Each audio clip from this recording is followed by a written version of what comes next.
पानी की अनुपलब्धता के कारण कई पंचायत वासी चिंतित हैं। जल शक्ति विभाग की लापरवाही के कारण लोगों का जीना मुश्किल हो गया। हदोदा जिले की कहरा तहसील की तांता पंचायत के लोग पानी की भारी कमी ऐसे ही जूझ रहे हैं। लोग पानी की हर बूंद के लिए तरस रहे हैं। लोगों ने कहा कि विभाग के कर्मचारी गलत कनेक्शन बनाने में व्यस्त है। 20 साल की पुरानी योजना जीर्णशीर्ण है और वे एक ही घर में 2 कनेक्शन दे रहे हैं, लेकिन बाकी लोगों को नजरअंदाज किया जा रहा है करते हैं।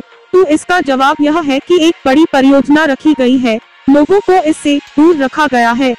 लोगों ने कहा है कि ऐसी जिंदगी जीने ऐसा ही बेहतर है कि वे मर जाएं।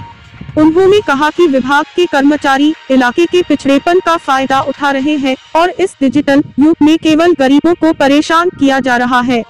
क्षेत्र के लोग पानी जैसी मूलभूत सुविधाओं ऐसे ही वंचित है। लोगों को भारी कठिनाइयों का सामना करना पड़ रहा है। क्षेत्र के लोगों ने प्रशासन ऐसे ही अपील की है कि पानी जैसी मूलभूत सुविधाओं को तुरंत सुनिश्चित किया जाए ताकि आम लोगों को किसी तरह की परेशानी का सामना न करना